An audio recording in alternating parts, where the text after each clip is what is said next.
Salam jumpa lagi.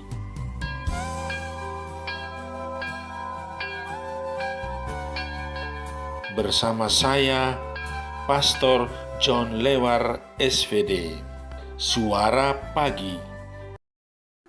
Aku mengucap syukur kepada Allahku karena persekutuanmu dalam berita Injil, mulai dari hari pertama sampai sekarang ini.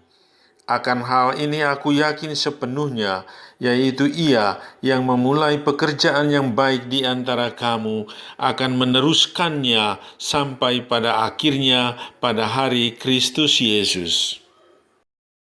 Hari ini hari Minggu Prapaskah kelima 21 Maret 2021. Bacaan Injil pada hari ini diambil dari Yohanes bab 12 ayat 20 sampai dengan 33. Mari kita menghadap Tuhan dalam doa. Dalam nama Bapa dan Putera dan Roh Kudus. Amin. Allah Bapa kami yang maha setia, Engkau telah membatalkan perjanjian lama dan menawarkan perjanjian baru kepada kami, serta menulis hukum cinta kasih dan pengampunan di dalam hati kami.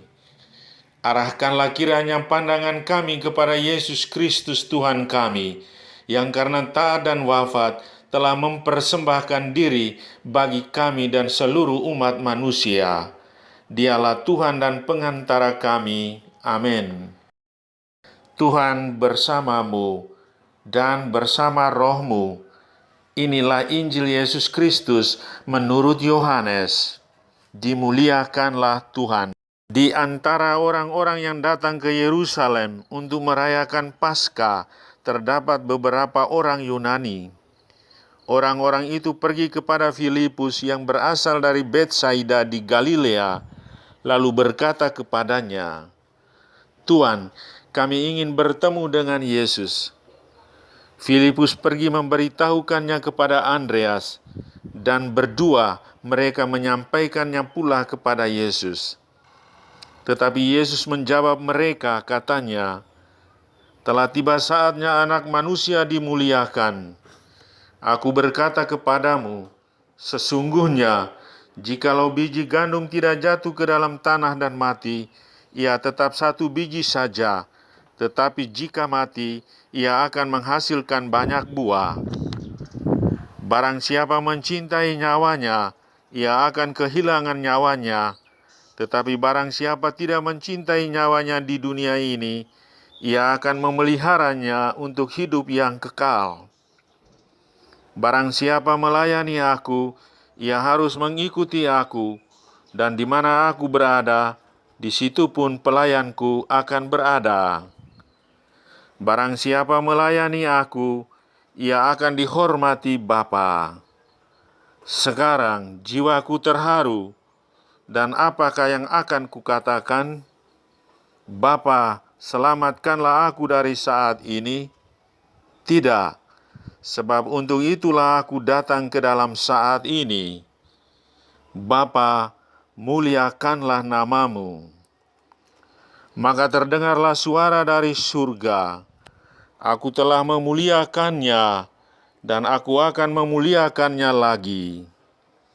Orang banyak yang berdiri di situ dan mendengarnya berkata bahwa itu bunyi guntur.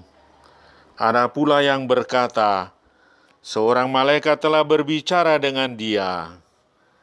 Tetapi Yesus menyahut, suara itu telah terdengar bukan karena aku, melainkan karena kamu. Sekarang berlangsung penghakiman atas dunia ini.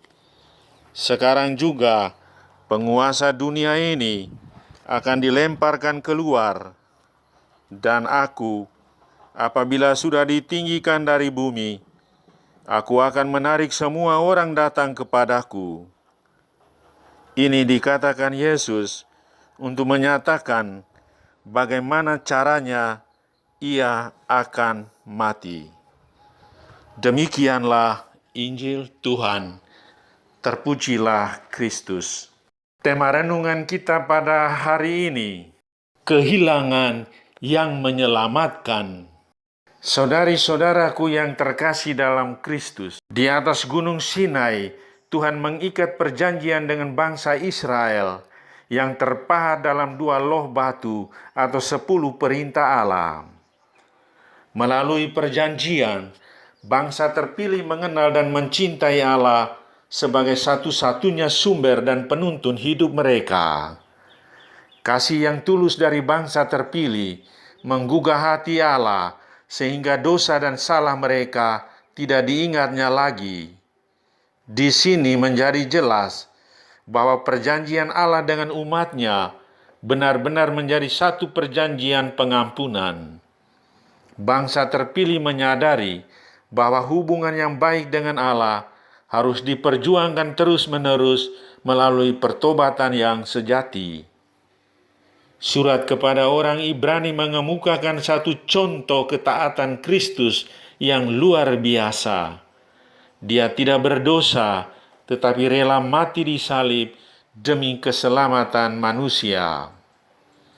Injil hari ini mengemukakan bahwa Kristus itu laksana biji gandum, harus mati dahulu untuk menjadi pohon dan menghasilkan buah.